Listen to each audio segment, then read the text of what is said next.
I was tagged in this post in the aging subreddit, and I'm so glad that a lady tagged me into this. So the title is Older Women in Societal Placement. She says, I'm a female turning 40 this year. I don't mind the aging, showing signs, etc. However, my perception of my place in society has declined substantially over the last few years. It's eating away my mental sanity and hurting my new marriage and self esteem.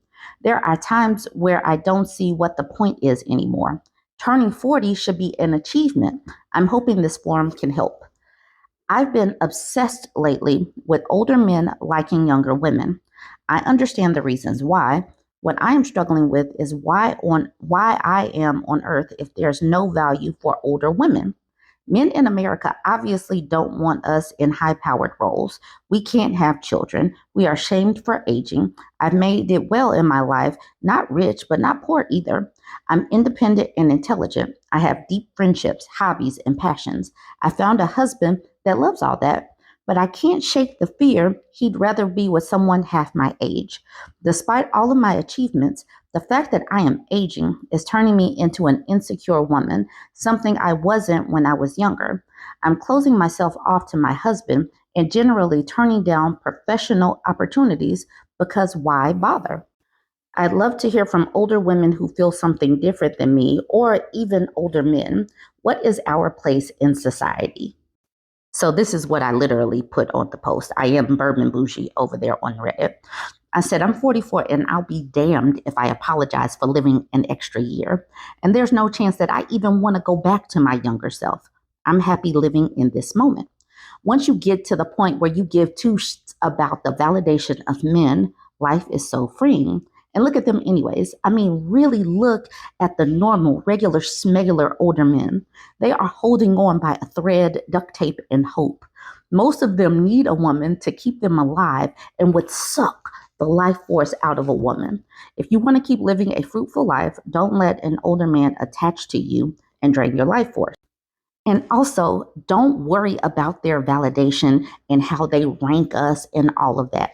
That is a them production to help keep us suppressed and worrying about them, doing certain things to keep them. And what's the point in that? Okay, so they talk about us aging and how unvaluable we are. So we have to run out and buy creams. We have to run out and make sure that we stay looking a certain way. We can't age at all because we're going to get talked about badly.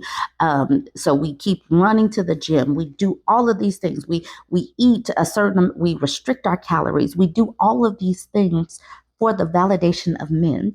And what has that gotten women except extra stress lines and who cares what they think? They might not value older women, but you need to value yourself. This woman talked about her perception of her value in this society. Why are you letting their seeming placement or hierarchy impact your perception and your self-esteem?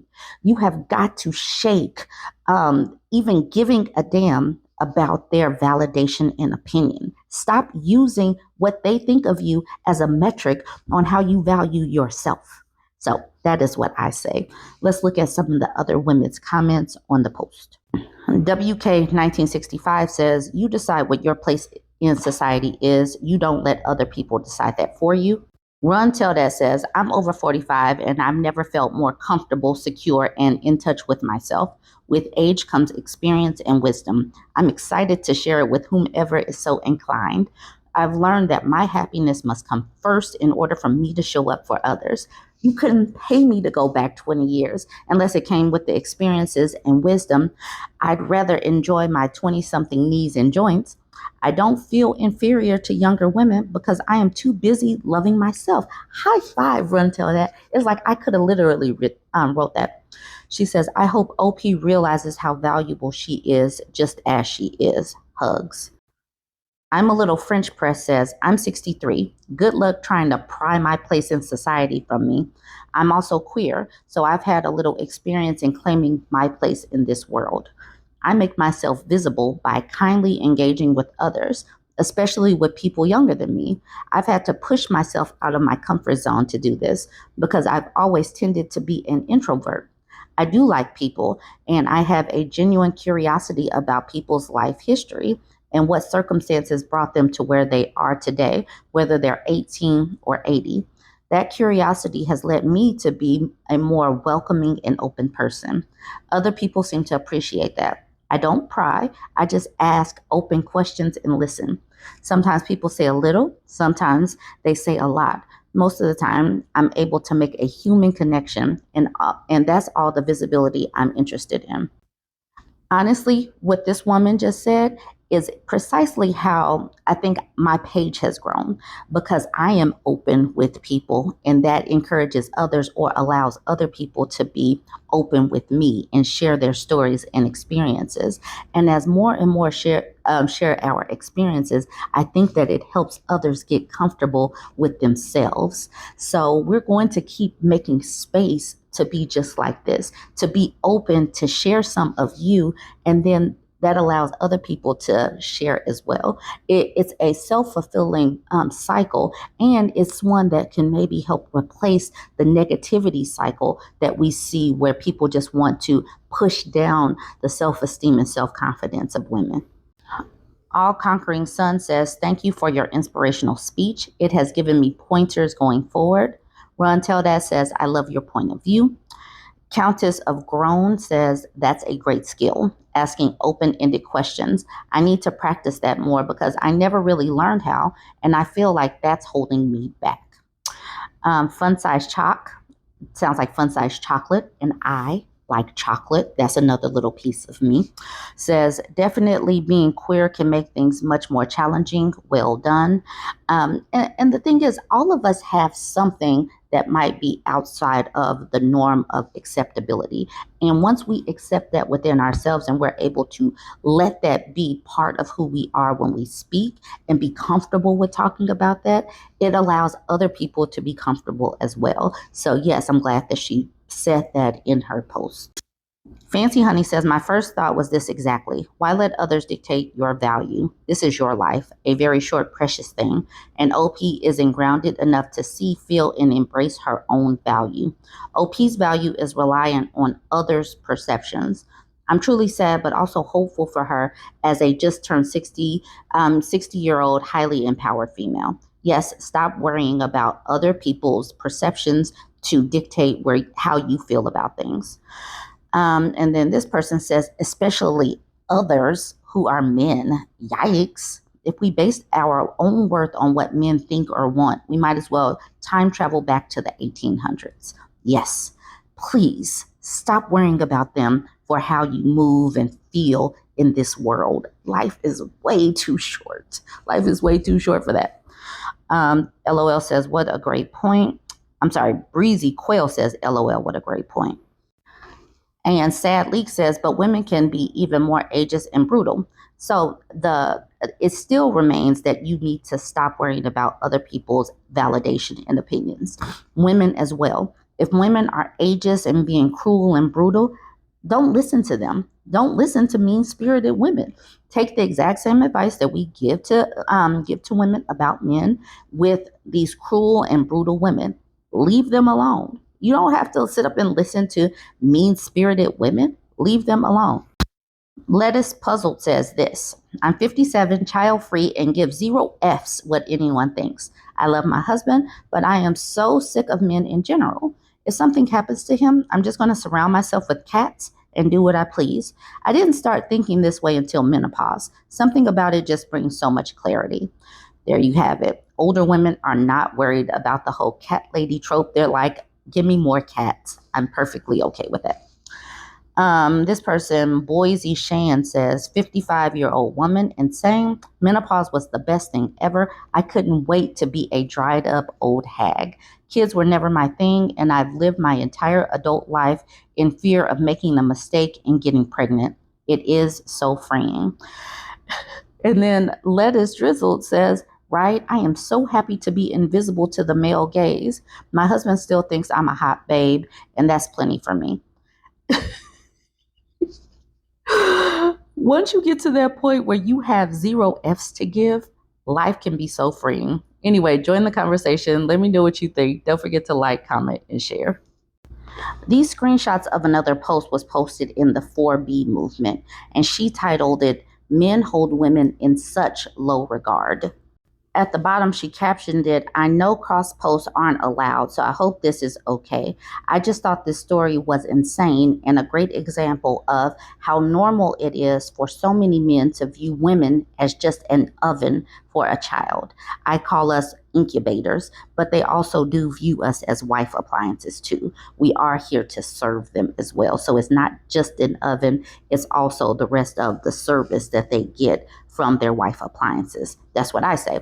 Now, she used the flare rage fuel. So let's look at these screenshots. So this is an "Am I the A-hole" post, and what women are looking for is simply validation when they make these posts, because listen to this title. They're both 38. She says, "My husband and I had a conversation about a life and death situation during pregnancy. He called me selfish for wanting to live. Am I wrong? No, you're not wrong. And I want women to know and understand that having a sense of self-preservation is literally a human thing, and to stop second guessing yourself for wanting to live. That's literally, part of the human experience." All right, but let's look at the post. She says, "My husband and I were discussing hypothetical situations related to pregnancy and women's health. I asked him if there was a life and death situation during childbirth and he had to choose between me and our unborn child, who would he choose? Without hesitation, he said he would choose the child. Then he said, wouldn't you? I told him I would want to be chosen to live. His response was to call me selfish for saying that. This has left me feeling conflicted. Is it wrong to want to prioritize my own life in that situation? How would you feel in my position?" She says, "Update. Hi, everyone. I didn't realize this could blow up, and I'm feeling overwhelmed, but also grateful for each and everyone for taking the time and writing their thoughts and feelings about the matter. And to those who shared their birth experience, know that you are seen, loved, and held. And to those who are expecting, I'm praying for a safe birth for you and your baby or babies." She continues with, "Just to be clear, I'm not currently pregnant, but my husband and I are open to having children. The only reason why we had this conversation in the first place is because of my age, and there's a possibility for complications. I couldn't really get into more detail for privacy reasons. Know that this matter will also be brought up in marriage counseling in hopes to gain more clarity in what has transpired. Again, thank you everyone from the bottom of my heart." I'm glad that we're having these conversations in an open social media space. It is perfectly fine to want to live. And people really don't know and understand that even when you do get pregnant, yes, you will feel a connection to that fetus, but it's not always going to be a viable fetus. It will not always be a viable pregnancy. And, just trigger warning because I'm about to speak on my experience. I have 2 children. With my husband, we've had 4 pregnancies. 2 in between my 2 children did not end up being viable. And even though I felt a connection and it was sad to miscarry, I still, you mourn that and you recognize that not all pregnancies will end up being viable pregnancies that go to the end, that where you have a baby at the end of it. And you have to understand that. And I would still choose my life over a non-viable fetus. I'm just saying that. I value myself. And then you think about it, like, let's just say you have, no, I'm not even going to say because I have a child at home. I do have a child at home, but I would want to live for myself and my child. I want to live simply because I want to live. And if the fetus isn't viable, if it's going to be between me and a fetus that hasn't crossed the birth canal, I'm still choosing me. I do want to know what you think. So go ahead and weigh in. That is not to say my children who are born right now, my children that are here right now, I would absolutely give myself for my kids any day. Any day. That is not even a question that needs to be had, but this is about pregnancy. All right, so this very first comment underneath says, "Not the a-hole. Might be time to get a written medical directive. Put it in writing that you choose you, because you already see that your husband would not choose you. Then the person under that says, this is good advice. I recommend this to everyone to be honest. It not only gives ourselves comfort knowing our medical wishes will be respected by doctors, but unrelated to this post specifically, takes away the burden of guessing what we might want by the family in the event of an accident or something as well. I've been there, and it's hard to cope with not being sure you're making the right choice for someone you care. When you can ask them directly what they want for themselves. There you go. Take the guesswork out of it. Have these conversations. But I do know and understand why this woman would feel some type of way, because she's literally a replaceable incubator in her eye, in his eyes now. She sees that she's disposable, and it was spelled out to her quite clearly. So these are the comments from the 4B ladies. Cozy Cat Cafe says, in a pregnancy or childbirth situation, I would never trust a man who did not choose his wife. In a burning building situation, I can understand rescuing young children first, and most mothers would agree. Yes, absolutely, I agree. This person says, I saw that post. I sincerely hope she leaves him ASAP. There's a man who will ask for a husband stitch if she survives. Getting pregnant is dangerous. You Plan a Pepsi Hole says, Emma the A-hole posts really show you how manipulative some people can be. Like so many posts of partners, usually women, asking whether they're the a-hole, and what should be a pretty clear cut, this man is awful. This man told this woman he would save a hypothetical unborn fetus over her, and she's asking whether she was in the wrong. Exactly. These people have women literally second guessing themselves for wanting to live, and I'm so confused about that. Maru Lovebot says 9 times out of 10, it's a man manipulating a woman. The other one is usually a man convinced he's in the right, only to be proven wrong by the audience. And then Jane Austen Astronaut says, Bourbon Bougie on YouTube says that when women post in the Am I the A-hole subs, they're seeking validation for their instincts. I agree with her. That's me. I'm Bourbon Bougie on YouTube. All right. Control Alt Destroy says, to us, we can live to make more babies. To them, we are what's replaceable. Yes. Yes. They literally make that clear. Years ago, when I was with a particularly abusive man, we had a convo just like this. I straight up told him if I was diagnosed with cancer, the fetus goes because I can obviously make another. He looked horrified and said to me, you would abort my child? Yeah, stupid. Cancer kills when left untreated. Then he wanted to argue about it. I refused, and it was a fight that lasted weeks. They act like their spawn is the next coming of Jesus. I am over them. Women are literally getting fed up. They're getting to that place where they just don't care anymore. And, you know, a lot of the times it's because of men's own words and actions. Anyways, let me know what you think about this. Join the conversation. Don't forget to like, comment, and share. If you want to find me on Reddit, I am Bourbon Bougie on YouTube, on Reddit, and other places. Join the conversation, like, comment, and share. I came across this post yesterday in the natalism subreddit. This person, Reptile Enjoyer, says, why is it always single mothers this and single mothers that on this sub? She said, or he or she says, I don't consider myself a natalist. I think everyone who wants to have a child should have the means to do so, though. I found the discussions on here really interesting, but there's something I can't help but notice. There's a lot of talk about single mothers, and most of these discussions are single moms raise criminals, high school dropouts, etc. Why is that? It's not said directly, but the implication of these comments is that single mothers are less capable of raising a child than mothers in better situations. It's true that having one parent who is needing to work and provide can make a kid feel less stable and secure than their peers who have two parents in the home, but that's not what these comments seem to be getting at. Some of these comments have an air of misogyny to it. It's not an air. It is just straight out misogynistic, as if they're blaming the mother for putting the child in this situation and being unable to be there for them as much as two parents could be. Why is it that the comments I'm talking about almost never mention the absent father of minor children.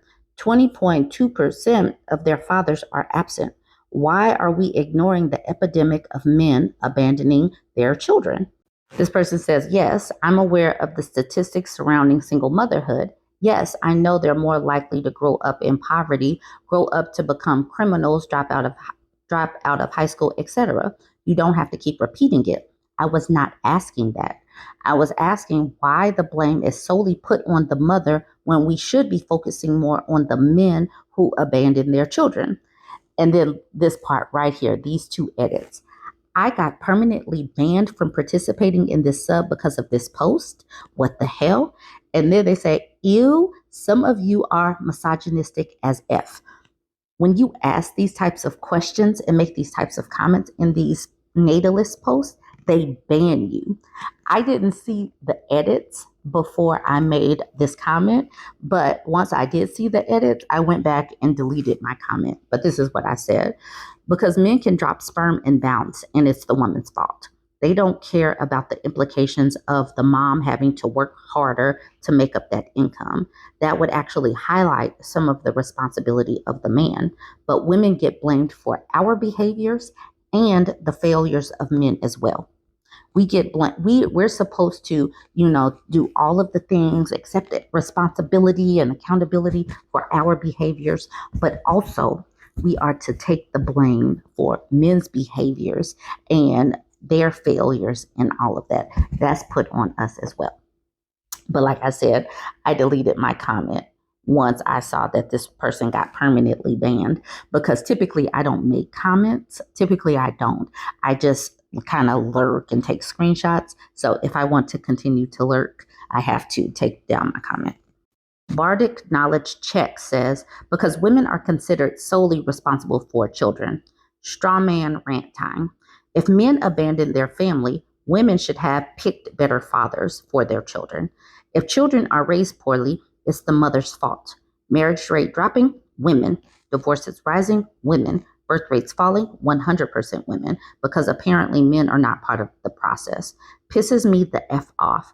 I mean, it makes sense from a biology standpoint, but so much about the world has changed from the Neolithic paradigm. And even then, communities were needed in all harsh environments. Only in the most abundant and warm regions could a mother easily gather enough resources to care for her children solo. On a personal note, in my private life, I'm already doing everything I can to fix things, and I just don't want any more dumped on my head about it. I didn't really go through the comments, just being honest, but I do want to come back to this person's point of why are we ignoring the epidemic of men abandoning their children?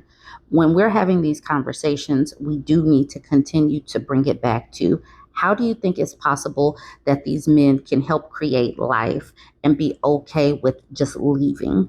We need to continue to bring it back to that question, because these people are definitely responsible for their piece in it.